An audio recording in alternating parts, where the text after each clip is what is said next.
I think that's wrapped up in there, kind of like, let me entice you with some guilt-free sex because it's already been paid for ahead of time. And it's an odd bit of persuasion all wrapped up with I've got cinnamon and aloes on my bed. Oh, and by the way, I've cleared it with God too, so we're good. I think that this is definitely what we would call a red flag. Welcome back to Footnotes. My name is Kyle Mounts, and I'm filling in for Adam Castellino. And with me, as always, is Pastor Tony. How you doing, Pastor Tony? Hey, Kyle. Glad you're here, man. Yeah, you too. So this week, I had to point something out, and we had a discussion on Sunday after we left church with a couple of friends that they were saying, what would be really funny is if this video of Tony's sermon, people just took little clips of it to make it out of context, because and I only assume that this was because the week before this, talking about sexual sin, this was sexual sin 2. Yeah. You're just like, I got to change this up because this is the same content, but I got to make it fresh somehow. So you took the negative perspective as like a silly foil type argument where the main point was, if you want to fall into sexual sin, and then you do all of these terrible things. Yeah. So did that scratch your creative itch there? I know you're kind of a creative person, Kyle. So like I said, I thought it was interesting, but somebody brought that up, where they're like, somebody's going to just clip him out of context. This pastor is openly advocating for sexual sin. Can you believe that? We're going to have those heresy hunters on YouTube be like, Pastor Tony, heretic. Well, it was meant to be ironic as a way to, sarcastically detour people from this kind of action, but also maybe with that kind of ironic take on it to wake people up. Like, if you're doing this thing, this is what it leads to. Yeah. And so, I don't know, I hope it was a creative way to come at it. You're right in the sense that, this has been the third full-length message on sex and sexual sin. And I'm all for it because this is a subject that needs to be reiterated. We have a father talking to a son. What father with a son doesn't need to kind of come back to this subject, because it's going to be one that's pressing for a young person. So, but there's that sense as a pastor, like, okay, what's another way to come at this? What's another way to kind of address this issue to grab people's attention? And that was at least a new creative way for me to do that. So I'm glad you brought that up, because that is actually the first observation I was going to make. Your first point is, if you want to fall into sexual sin, be dismissive of God's word. And what I found kind of interesting is you took in chapter 7, verses 1 through 5 as the example of this. All of that seems to be this common thing that Solomon does at the beginning of big points, where he's like, hey, pay attention, listen, learn from my words. And he does this in various different ways, but they're all very similar. So it's almost like Pastor Mike has the thing where he's like, he'll stomp his foot and he'll say, hey, this is testable material. It's like, that's kind of what, it seems like he's using that as a rhetorical device to point people back as like, hey, pay attention. Important information coming down the pike. Isn't that what dads do with their kids? Just, cue the lecture and the... Yeah, it also lets us know in Proverbs where the section breaks are. Yeah. So when he kind of circles back to the, listen up, my son, I got another lecture, which is kind of surprising, as he's doing that. So it's another setup at the beginning of chapter 7.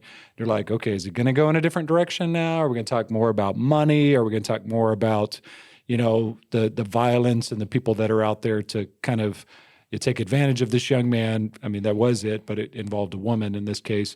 But he sets it all up like we're going a different direction in chapter 7, and then he shoehorns back in the subject of sexuality. Yeah. And I also just get this vibe, you brought up the fact that, this is the third time we've talked about this same topic. And, I've had several teachers in various different forms. Specifically, I had a music teacher once. This was his mantra is, repetition is the best teacher. And so I definitely get that vibe as well, where as you're reading this, you're like, in your notes, you were like, again, Dad, are we talking about this again? And it's like, hey, it's going to stick in your head. That's also why I appreciate the fact that you kind of approached it from a different direction, where it's the sort of this negative aspect. I think it helps to get this information to stick in people's brains. So that's really important. It did when I was a kid. I remember my pastor teaching on this subject matter, and it was, uncomfortable, I guess. Here's my pastor up there, and he's talking about things that the world's talking about it, but he's saying different things, and he's advocating for something different. It was good for me as a kid, even though there was some awkwardness in it, to have somebody that I love and that I trusted address the subjects that were pressing on me, were pressing in the culture, and give a different perspective from what we're getting from the world, because, of course, the world is advocating very hard for the sexual revolution. If it feels good, do it. I mean, all of those mantras in the 60s have now come to life in really more and more perverse and bizarre ways in our world. And so we need, voices, moms, dads, pastors, leaders stepping up and saying, no, we need to honor the Lord in this aspect of our life, and it's going to benefit our community. It's going to benefit the world. I would advocate for this in terms of a sexual ethic for the good of human flourishing. But I think especially within the church, which is my purview and my leadership, we need to show our people a different way, a better way, and a way that honors the Lord. So I've had now 3 opportunities to address it from the pulpit, and I don't know how much it'll come up throughout my ministry, but I can always send people back to vbvf.org and say, listen to those 3 messages if you're struggling with this. Yeah, absolutely. And so your next point was, if you want to fall into sexual sin, be oblivious to your vulnerabilities. That would be verses 6 through 10. What's interesting here is the way you were teaching it. A lot of these kind of cascade into one another. They kind of blend 2 of them. So I would say kind of like 1 and 2 were connected sort of, because you brought up this within this section when it talks about, I've observed the simple, the young man. That's in this section, but you kind of taught it as a part of point 1.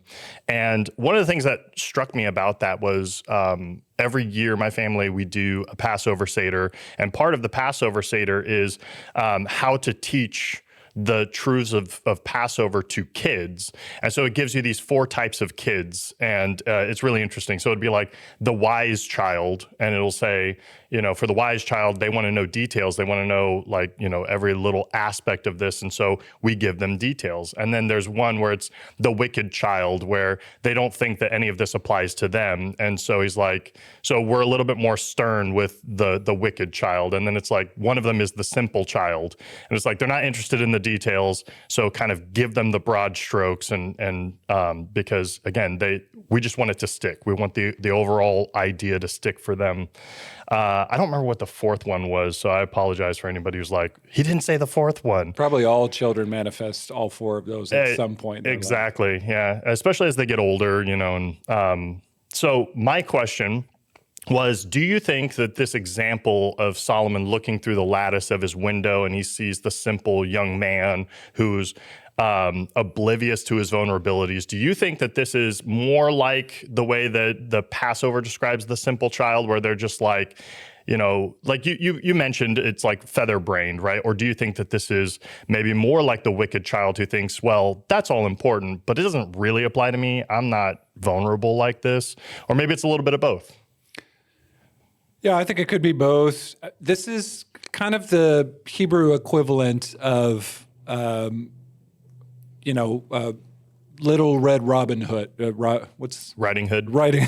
You can tell how many times I've read that.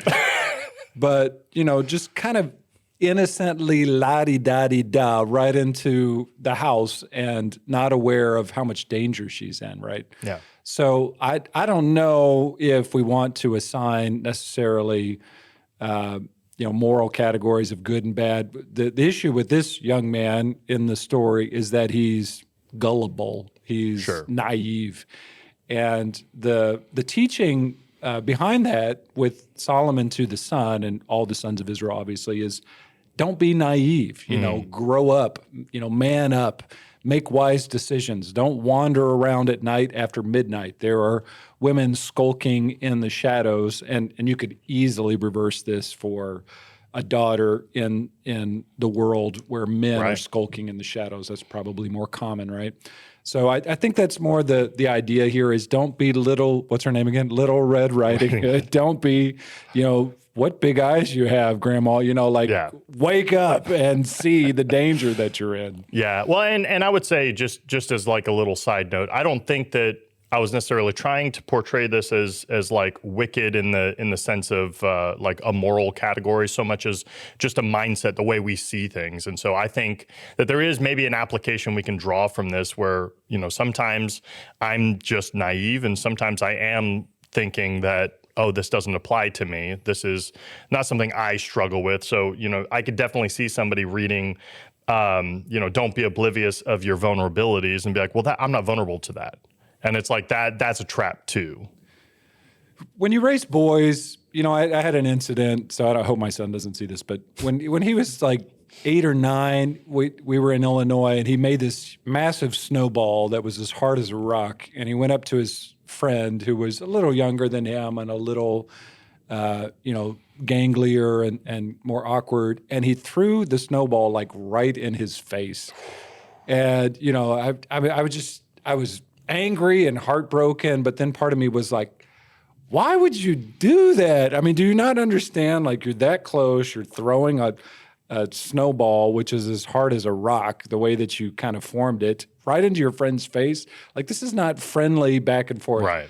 And I had actually, it was Sonia had a talk. I've had these exact same Except without experiences with my snowballs. 2 sons, except for without snowballs. Hope it wasn't a baseball.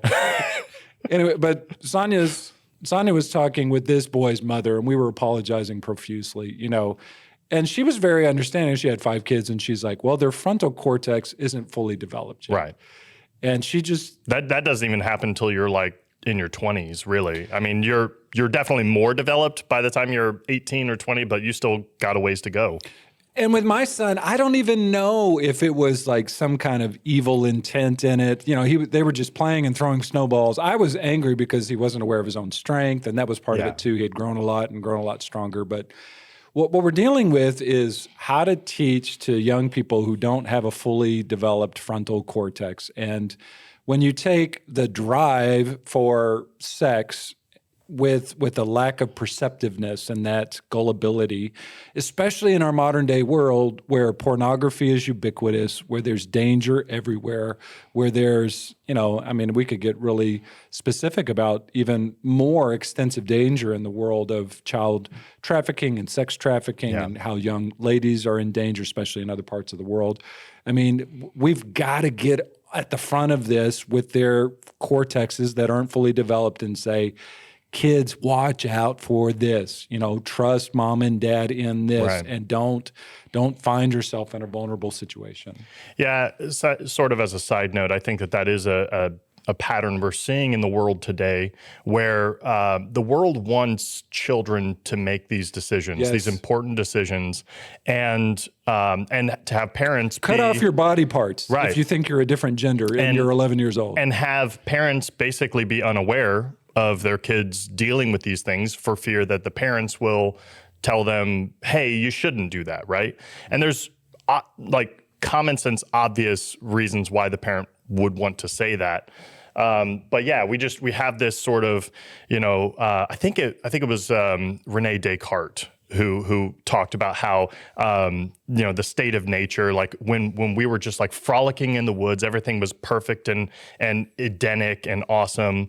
And since modernity came in, now, we're like stifling that nature. And so his argument was like, in the heart of children is like, true goodness. And so we should give them the freedom to just live in that world. And it's like, no, almost everything in our world tells us that kids do silly things. They don't know their own strength. They're going to, if they do whatever they want to do, they're going to cause serious damage to themselves or others. And they do have sin in their hearts. And they're trying to, like, I heard somebody say this the other day. It's like, if I left my kid, they are actively trying to kill themselves. Like, I mean, I've seen that in my boys. So yeah, I think in society, that is something else we're fighting is the way the world wants just let them be, let them do what they want. And it's like, I think That's the role of a parent. it might be René Descartes, but I think you're thinking Jean-Jacques Rousseau. Oh, was you're the right. Rousseau. French Yes, you're right. philosopher. You're correct. And what killed Jean-Jacques Rousseau's thinking in the modern day world was actually Lord of the Flies, if you've ever read that book, Yep. you know, where all these kids are on a desert island and they all try to kill each other.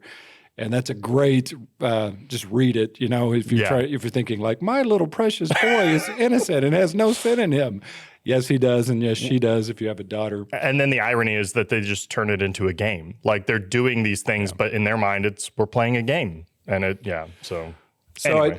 Let me complexify this situation too, because I read an article once about these parents who had kids in college. I think it was Arizona or Arizona State, and the parents were coming back to college and they were acting like they were in college again, and they were sleeping around and going to frat parties as 30, 40 something adults who had kids in college. And the kids who were in college were embarrassed by the behavior of their parents. And I think it was an episode of The Briefing where I heard all this, and one of the things that Moeller has talked about is the infantilizing of parents and adults and the adultifying of children. Yeah.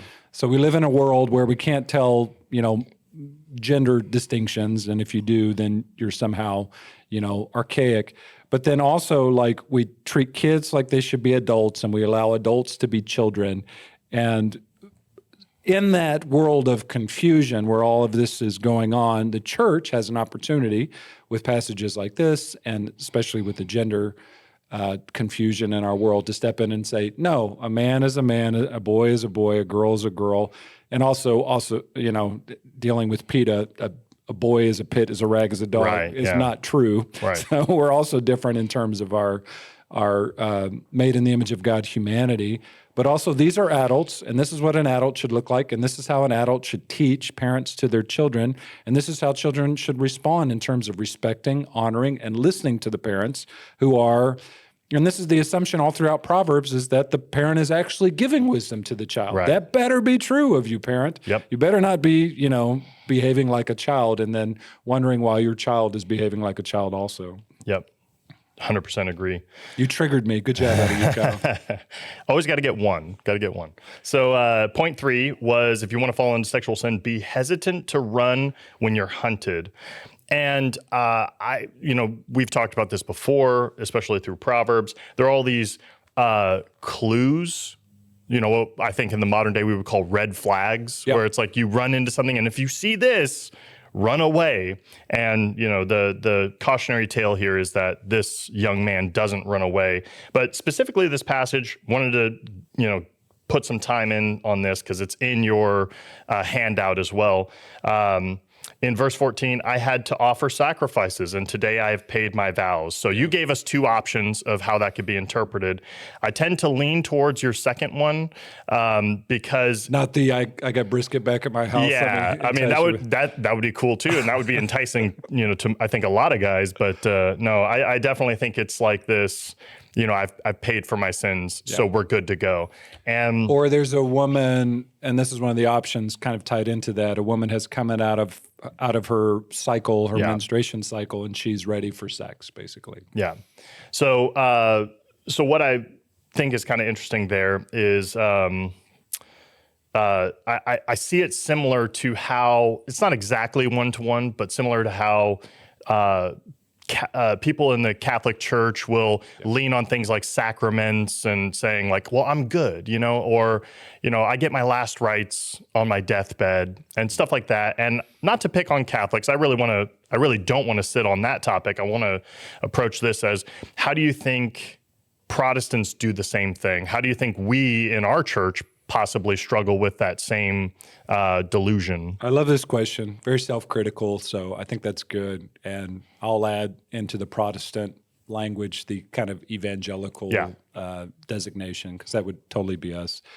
But yeah, there is a within the kind of eternal security, once saved, always saved world, we do, I think, create a culture of licentiousness where it's like, oh, you know, I'm forgiven past, present, and future sins, so let's indulge my flesh. I can always repent after the fact, or I'm already saved ahead of time.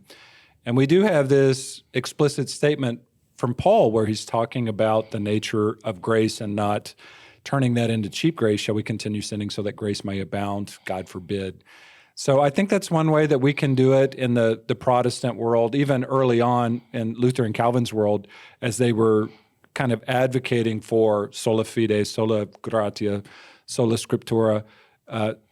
Inevitably, as they were advocating for these theological paradigms, which didn't involve sacraments, didn't involve, some of the works-based righteousness of the Catholic Church, these pockets of libertines would emerge. Well, let's, if we're saved by grace alone, why don't we just live it up and sin? And Calvin had to fight that. Luther had to fight that.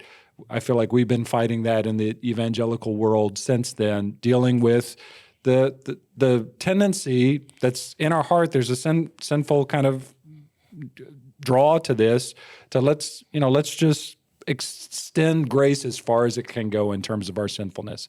I see it with, I'm not picking on millennials here. That's with my fellow millennial. That's okay. But I hear it with millennials sometimes where they talk about God's grace and it's like, let's just revel in God's grace. Revel, revel, revel. I'm such a horrible, lousy sinner, and let's just celebrate that. Yeah. And every sermon has to be about the pastor telling some sordid detail about how awful a person he is and how God saved him. And every testimonial that they put on, is somebody who came out of some horrible lifestyle. It almost becomes this competition of who has the craziest who can testimony. outgrace the next person. Yeah. Like, okay, we can do better than that, can't we? And obviously, I celebrate God's grace, thankful for God's grace. But that grace should motivate us towards living lives that are pleasing to the Lord. Yep. Absolutely. Yeah, I definitely think that's a trap. You'll have people call it cheap grace. Yep. And that's Bonhoeffer's phrase. Yep. And so you have, and you quoted him this week, didn't you? I did, in a different context. Yeah, in a different context. That wasn't that quote. But yeah, the idea of cheap grace, like obviously there's a balance here. We talked about the whole ditch on both sides. There's always a ditch on both sides. And we don't want to become legalistic or too Pharisaical, but we also, absolutely want to avoid this other side where it's just grace, grace, grace, and then this competition of who's the worst sinner and who's been saved from the most. And so we're reading a book. My small group just started a book by Sinclair Ferguson called The Whole Christ, and he's really trying to carve a path between the antinomianism, which is what we're alluding to here, and legalism for a more stable and God-honoring Christian life. So that's a good resource. But back to the passage itself, I think that's wrapped up in there. There's something superstitious that she's embracing. There's something that's kind of like, let me entice you with some guilt-free sex because it's already been paid for ahead of time. And we've got these ways that we can deal with our sinful behavior. And it's an odd bit of persuasion all wrapped up with I've got cinnamon and aloes on my bed. I've got all this fancy furniture. It's going to be a night of amazing lovemaking. Oh, and by the way, I've cleared it with God too, so we're good. I think that this is definitely what we would call a red flag. If you see anybody who approaches you from this perspective, don't walk, run. So point 4, you have, if you want to fall into sexual sin, be ignorant of the consequences of your actions. We can go ahead and even tie that to point 5, which is be resistant to godly counsel. And I've seen this a lot. And so I think that this point specifically, the be resistant to godly counsel, is a hard one, even for me, and I imagine a lot of other people to deal with, because when you're avoiding godly counsel, or when somebody gives you godly counsel and you don't want to receive it, it's always related to pride. And so, I find myself being like, I don't want to hear what that person has to say. And I may even realize it's totally right, but I'm like, kind of going back to the first point, maybe I think it doesn't apply to me, or maybe, maybe I feel like I'm strong enough to avoid it. But, 1 Corinthians 10:13, you brought this up. No temptation has come against you that is, but that which is common to man, and the Lord gives us a way of escape. So if we truly believe that, then if you approached me and you said, "Hey, Kyle, I've noticed this pattern in your life, and you counsel me to another path, that is one of the graces of God, where he's speaking into my life directly through you. And if I resist that, that's just pure pride. Like, it's just, maybe you have some additional insights on that. I'll just say this, there's power in the nature of story here. So, there's lectures that dads are good at. I don't know about you, but I'm really good at lectures. And it can become white noise for our kids if we're just like, stop that, don't do that, because I said so. Here's a creative way given to us in Scripture for telling a very vivid, a very compelling story that has a didactic function. This son, whoever Solomon's speaking to, and you would say throughout the Israelite world and the ancients who read this, it's like, wow, that's vivid. Wow, that's real. Wow, you can feel the tension as this young man is being trapped. And then there's all this descriptive language about an ox to a slaughter and, a bird to a fowler. And, he goes down to the gates of Sheol. That's what this woman leads to. She's a femme fatale. So I think there's something instructive in that. Whenever I have people over to my house who give testimonies about their life or what they came out of, I always tell my son, like, hey, Alistair, listen to this. This is good. And they'll walk through, how they came out of addictions and the dangers that are out there in the world, or they, had a messy divorce because they weren't honoring the Lord. And they, a lot of times that can be as powerful, even more powerful than just the teaching. It's the story. It's the warning. It's the cautionary tale. And obviously, we want to avoid the statement that was made a few weeks ago. Whenever the man caught in his sin said, "Oh, how I hated wisdom," right? How I hated the insights that my father gave me. And so, I think the last thing I want to close on, we'll close with this, is the connection to Christ. You did touch on that at the end of your sermon. I think that this has been one of the most important parts of this study, is how this relates to us as New Testament believers, more than just a moralistic thing, but like a Christocentric thing. So you talked about how it's the picture, we're breaking the picture of Christ in the church when we participate in illicit sex, we're breaking that marriage covenant. And so that's what God hates. Maybe you'd like to even elaborate on that, or possibly give us another example of how this relates to Jesus. Yeah, it's not a perfect analogy because the nature of Christ and the church, I think there's a pretty strong case to be made that the church has been unfaithful to Christ, periodically throughout its existence, and even us as Christians, we're not perfectly faithful to Christ, but Christ is perfectly faithful to us. Yeah, and so that's the image that we're actually enacting in our marriages. And so when we take it from the man's perspective, we're called to love our wife as Christ loves the church, and Christ would never, ever, ever be unfaithful. So the idea of a man committing adultery against the wife is, I think we should have that kind of mentality as we approach it. Like, we're called to imitate Christ. Would Christ ever do this? Absolutely not. God forbid that he would do that. So why should we do that?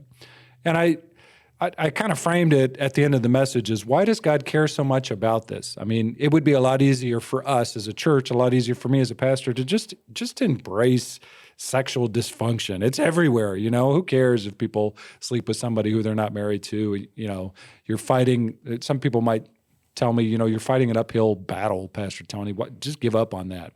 Or why are we fighting against the nature of homosexuality as well? Because the whole world is gravitating towards acceptance for that. Well, God cares about this issue a lot, and there's something that we're preserving there besides just, morality and holiness and the nature of human flourishing. We're protecting as well the picture of marriage that is meant to reflect God's great love for his people, the church. So that adds a little bit of oomph to the nature of what we're doing when we're married. We're acting like Christ to our wives, and man, you need to take that seriously. Whenever I do weddings, I try to, scare the out of the husbands, the grooms, like, you got to be like Christ, dude. You better up your game. Yeah, it's it's a really important lesson to learn. And honestly, I just like Solomon, I have to remind myself daily that, in the moment when I say something or I do something that I'm like, is that loving? Is that loving my wife the way Jesus loved me even? And I think that's an important side note, is kind of in a nutshell of what you're describing, is that Christ does these things for us perfectly. And it's through our faith in him that we now go and do likewise. Because we've been forgiven much, we go and we forgive others. And because we've been loved truly, we love, right? And so in the same way, Christ was our perfect bridegroom. And so now we should go and emulate that. We should go and out of a response from our heart of love for him, we go and do those things as well.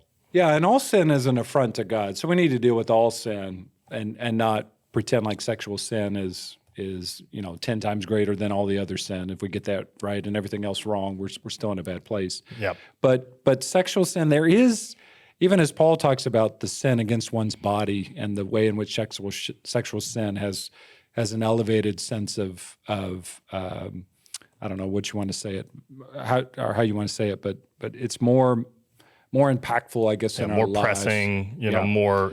And part of that has to be, we have been called as human beings to imitate in our marriages and in our sexuality Christ and his love for the church. So we need to take this serious. Absolutely. Any other resources you want to give our audience that they can maybe dive deeper into this topic? Yeah, I mentioned a few. There's Christopher Yuan has a book called, I think it's Holy Sexuality, and he deals with the issue of homosexuality, but he also deals with other issues as well and why this is an important subject. So good book on that topic.